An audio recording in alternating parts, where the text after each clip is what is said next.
বন্ধুদের সাথে এবং পরীক্ষিত সাথীদের সাথে প্রতারণা করতে পারে, এরা ক্ষমতায় গেলে বাংলাদেশের জনগণের সঙ্গেও প্রতারণা করবে, এটাই হলো বাস্তবতা। এবং এরা যদি ক্ষমতায় যায় তখন এই দেশ নিয়ে আমরা যে চিন্তা করেছি, আপনার স্বপ্ন দেখেছি, তখন ইসলামকে আমরা আমাদের নিজের হাতেই জবাই করার শামিল হবে। তখন এদের এই প্রতারণার জালে, এদের এই ষড়যন্ত্রের জালে ইসলামী আন্দোলন বাংলাদেশ ক্ষমতায় তারা যাবে আমাদেরকে টেক লাগিয়ে সিঁড়ি বানিয়ে, এই ধোঁকাবাজদের সঙ্গে আমরা সিঁড়ি হিসেবে ক্ষমতায় যাওয়ার সিঁড়ি হতে চাই না। এর পক্ষে বাক্সটাকে তারা ব্ল্যাকমেইল করে, আমাদেরকে ধোঁকা দিয়ে, বিভিন্ন প্রতারণা করে এটাকে ছিনিয়ে নিয়ে সেখানে তারা কি করলো, ক্ষমতায় যাওয়া একটা রঙ্গির স্বপ্ন দেখে ফেলল। এই ক্ষমতা যাওয়ার রঙ্গির স্বপ্ন নিয়ে তখন আমরা দেখলাম যে তখন তারা বিভিন্ন জায়গায় কথা বলে যে তারা ক্ষমতায় গেলে তারা শরিয়া আইন বাস্তবায়ন করবে না এবং শরিয়া অনুযায়ী দেশ পরিচালনা করবে না। তারা দেশ চালাবে পরিচালিত সেই নিয়ম নীতি যে চলছে, সেই আদর্শ, সেই নিয়ম নীতির উপরে। আমাদের কথা হলো যে শরিয়া কাকে বলে? আমরা নামাজ পড়ি, এটাই শরিয়া। আমরা রোজা রাখি, এটাই শরিয়া। আমরা হজ করি, এটাও শরিয়া। আমরা অন্যায় প্রতিবাদে ন্যায়ের পক্ষে কথা বলি, এটাও শরিয়া। কিন্তু দুঃখের মধ্যে বলতে হয় যে প্রচলিত নিয়মে আইনে দেশ পরিচালনা করবে। তখন আমাদের সন্দেহ চলে আসলো যে আসলে বাস্তবতা আমরা যে লক্ষ্য উদ্দেশ্য নিয়ে আমরা পথ চলছিলাম, কিন্তু সেই লক্ষ্য উদ্দেশ্যকে মেলান করে রঙ্গিন স্বপ্ন যারা ক্ষমতার দেখেছে, এদের মাধ্যমে জাতি প্রতারিত হবে, দেশ আবার অনিশ্চয়তার দিকে চলে যাবে।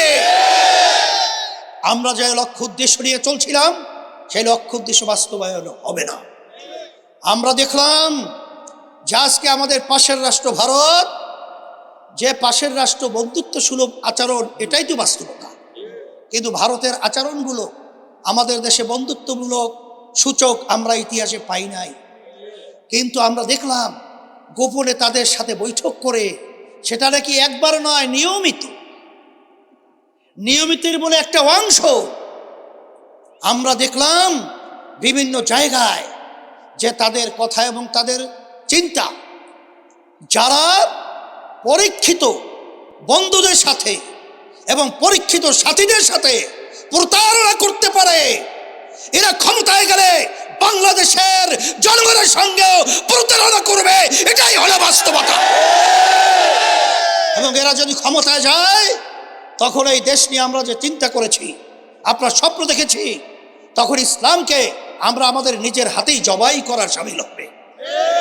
তখন এদের এই প্রতারণার জালে, এদের এই ষড়যন্ত্রের জালে ইসলামী আন্দোলন বাংলাদেশ ক্ষমতায় তারা যাবে আমাদেরকে টেক লাগিয়ে সিঁড়ি বানিয়ে, এই ধোঁকাবাজদের সঙ্গে আমরা সিঁড়ি হিসেবে ক্ষমতায় যাওয়ার সিঁড়ি হতে চাই না। তখন ওই মুহূর্তে একা ইসলামী আন্দোলন বাংলাদেশ বের হয়ে আসা, এটা চারটিখানি কথা না। আপনারা যত সহজ মনে করছেন অত সহজ নয়। কিন্তু আল্লাহর উপর তাওয়াক্কুল করে, যেই লক্ষ্য উদ্দেশ্য নিয়ে ইসলামী আন্দোলন বাংলাদেশের রাজনীতি করে, আমি নিজেও কিন্তু এমপি প্রার্থী হই নাই, এমপি লালাই তো আমরা নয়, মন্ত্রিত্বের জন্য রাজনীতি করি না।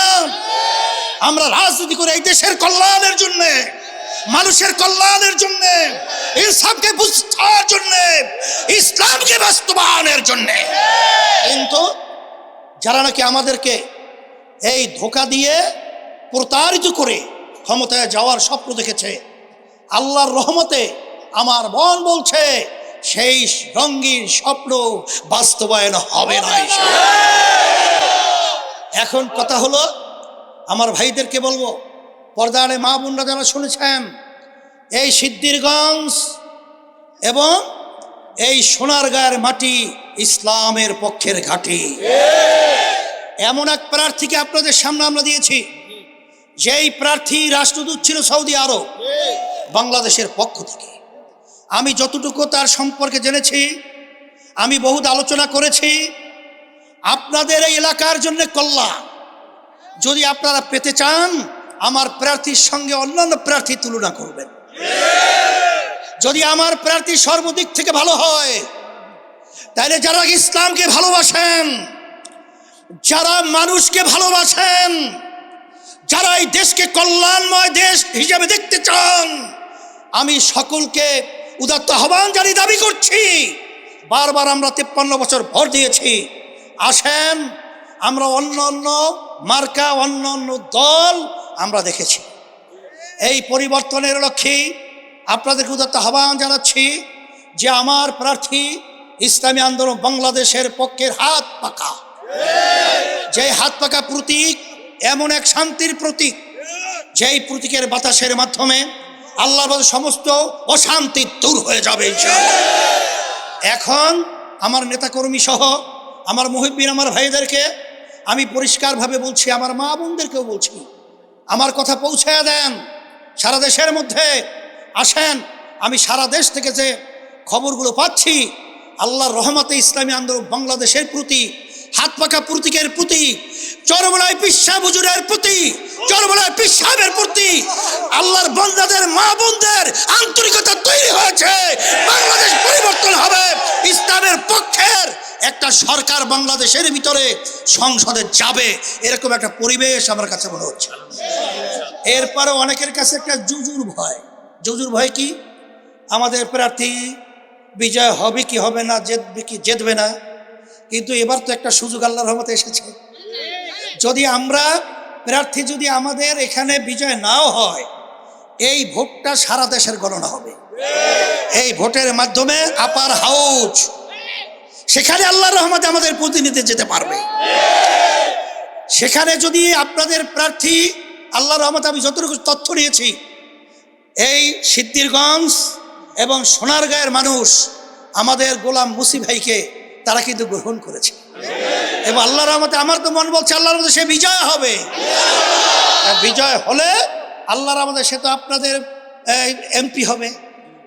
হ্যাঁ, আর খোদা নাকাস্তা আল্লাহ না করুক, যদি নাও হয়, তারপরেও যদি ভোটের পরিমাণ সেই আকাশচুম্বী সহ হয়, তাইলেও সে কিন্তু এমপি হওয়ার সম্ভাবনা থাকবে।